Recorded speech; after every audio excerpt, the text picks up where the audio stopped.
Before I tell you this story, I need you to understand something.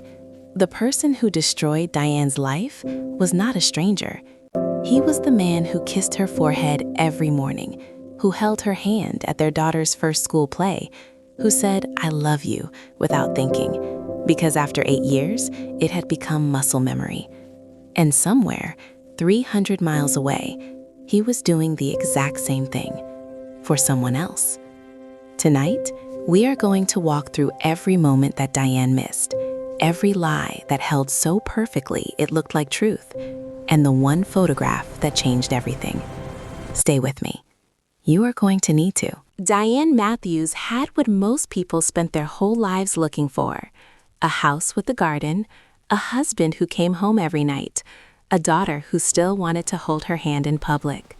From the outside, and from the inside, if she was honest, it looked like everything was fine. You're already up. I was going to make you breakfast. You said that yesterday. And the day before. I know, that's why I'm still here. It was the kind of marriage that ran on small promises. He'd make breakfast someday. She'd learn to stop worrying. They'd take that trip to Portugal they'd been talking about since the year Aaliyah was born. It was comfortable, familiar. She told herself that was the same as happy. Marcus worked in logistics, a regional manager for a mid-sized supply chain company.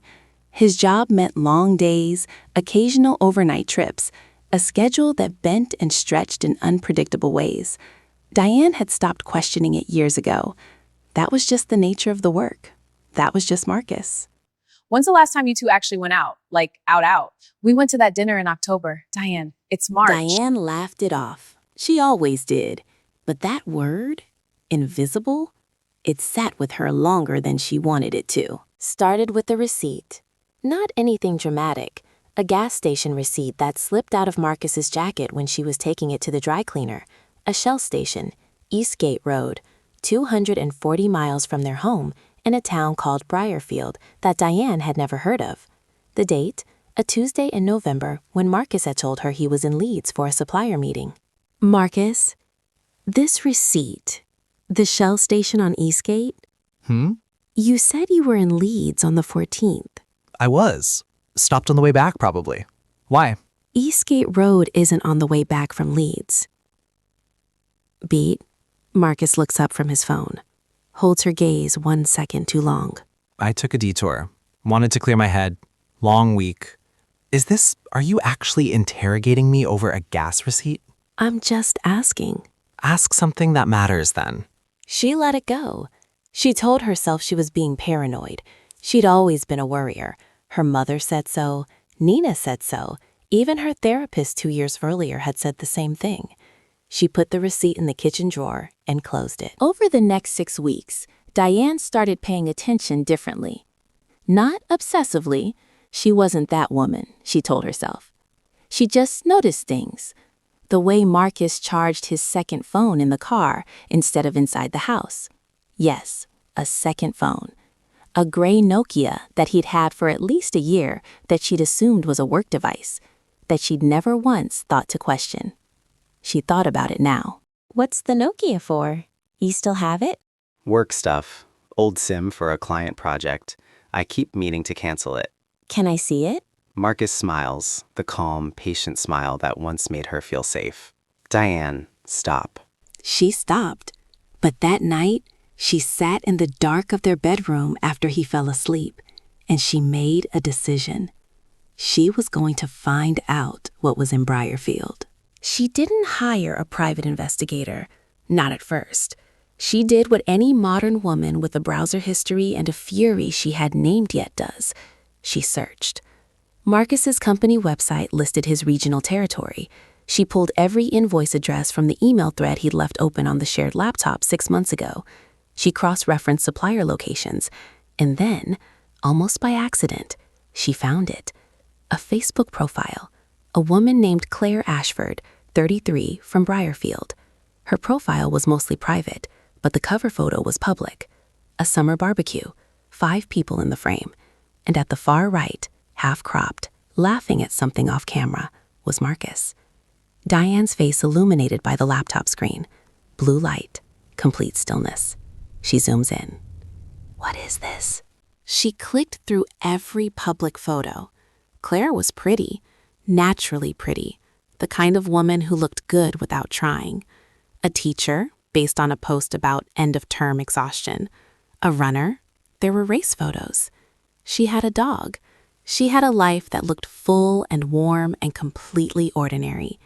And she had a daughter, a little girl named Jade, 7 years old. Diane could tell from a birthday post Claire's mother had made, public, full of balloons and cake. 7. Exactly like Aaliyah. Diane scrolls to a birthday photo of Jade. The girl laughs into the camera. Diane freezes, zooms in slowly on the child's face. It was the eyes. Aaliyah had Marcus's eyes. He'd always been proud of that, used to say it like a gift he'd given deliberately. Large, dark-lashed, a particular shade of gray-brown that wasn't quite either. Diane had never seen those eyes on another child. She was looking at them now. She has his eyes. She didn't sleep that night. She didn't cry either. Not yet. She sat at the kitchen table until 4 in the morning, building a timeline. Every work trip, every overnight, every bad signal, I'll call you back. She had been so willing to believe him. She had built entire architecture around her own willingness not to look. The next morning, she drove to Briarfield. Diane's car on a motorway at dawn. Gray sky, empty road, radio off, just the sound of the engine and the wipers against light rain. She didn't have a plan. She just needed to see it. The house, the street, the world he'd been living in while she was putting Aaliyah to bed and wondering why he seemed so far away, even when he was standing right there. She found Claire's street from a tagged post on a public Instagram comment. A terraced house on Millbank Close. Red door, window boxes. A child's bicycle leaned against the front wall. Purple, with streamers on the handlebars. Just like the one Aaliyah wanted last Christmas. The one Marcus had bought her. He bought them the same bicycle. She sat outside that house for 2 hours. She didn't knock. She wasn't ready. She drove home and she made an appointment with a private investigator named Karen Osei, who came recommended by a women's forum Diane had found at 3 a.m., and who would change everything. Karen Osei was not what Diane expected. She was soft-spoken, methodical, and she had the particular quality of making you feel like whatever you were about to say was not the worst thing she'd heard that week. She probably heard worse every week. Tell me what you know, not what you suspect, what you actually know.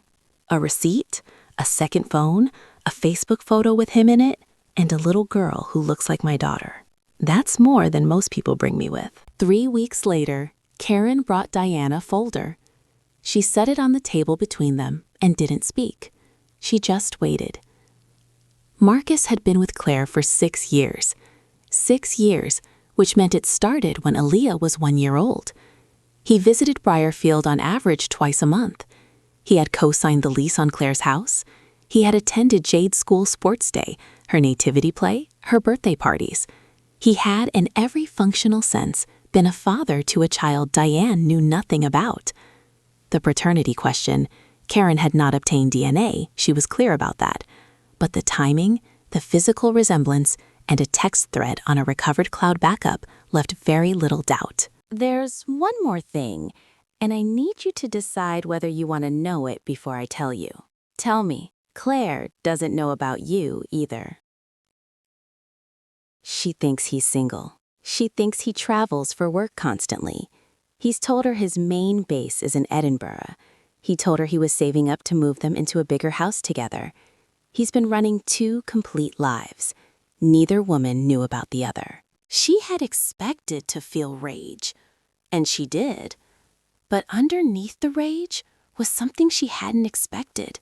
Grief. For Claire. For a woman she had never met who was just as deceived, just as in love, just as thoroughly managed. There was a child on that end too, a little girl with his eyes, and she had done nothing wrong. Diane told Nina everything. In Nina's kitchen, At 11 o'clock on a Wednesday night, with a bottle of wine neither of them touched, she laid out the whole architecture of the lie. You need to call a lawyer before you say a single word to him. I know. Not tomorrow, tonight. I know. And Claire, I've been thinking about that. I think she deserves to know. Diane, she has a daughter. She's building a future with a man who has a family she knows nothing about. She deserves to know. She contacted Claire through a direct message on Instagram. Simple, direct. My name is Diane.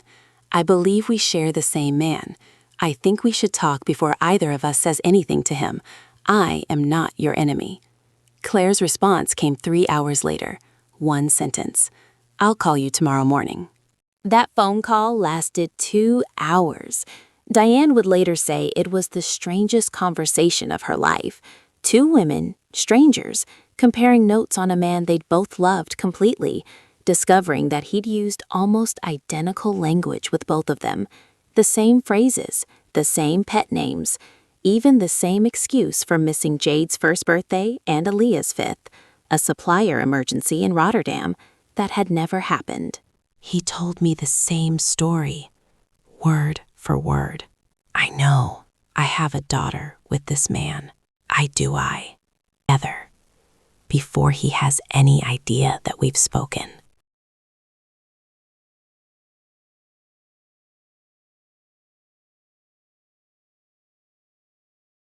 What happened next, they planned with a precision that surprised them both. Two women who had every reason to hate each other, choosing instead to be a single, coordinated force. They did not warn Marcus. They did not give him the opportunity to prepare a story, to lawyer up first, to manage the narrative one more time. On a Thursday afternoon, Diane told Marcus she had made a dinner reservation, their favorite restaurant, their anniversary tradition, just a month early this year. She said she wanted to reconnect. She said she missed him. You look beautiful. Thank you. I want to show you something. She places Karen's folder on the table, closed, and she watches his face. His smile holds for 3 full seconds before it breaks. In those 3 seconds, she sees everything. The calculation, the recognition, the rapid search for an exit that doesn't exist. She watches it all happen behind his eyes, and she feels, for the first time in months, completely clear. Claire says hello, by the way. Beat. Diane. Don't. Whatever you're about to say, I've already heard it. I've heard your voice explain things for 8 years. I don't need to hear it again. She left the folder on the table. She picked up her coat.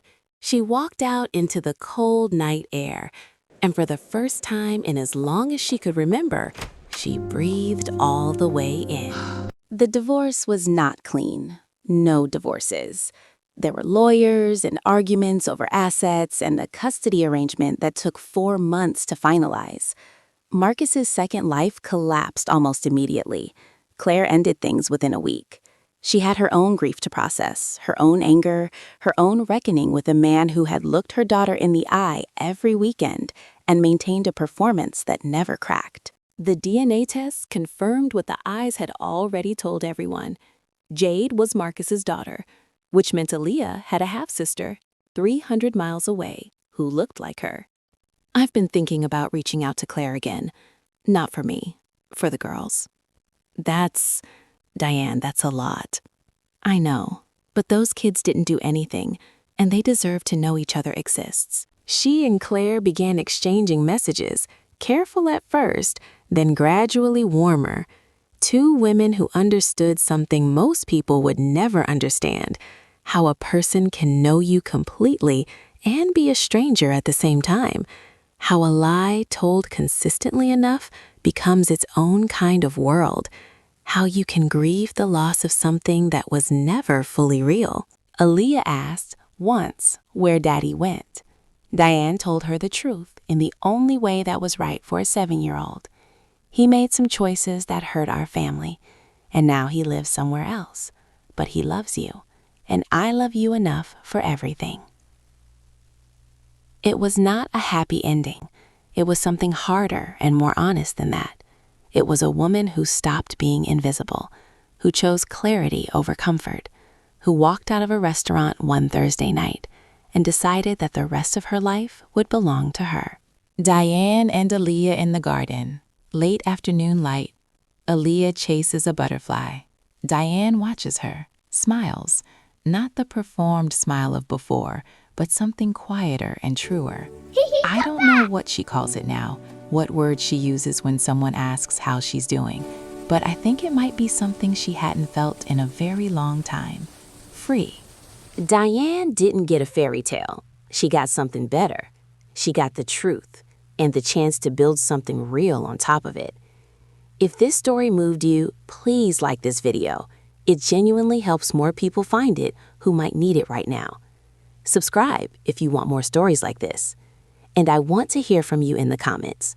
What would you have done differently? I'll see you in the next one.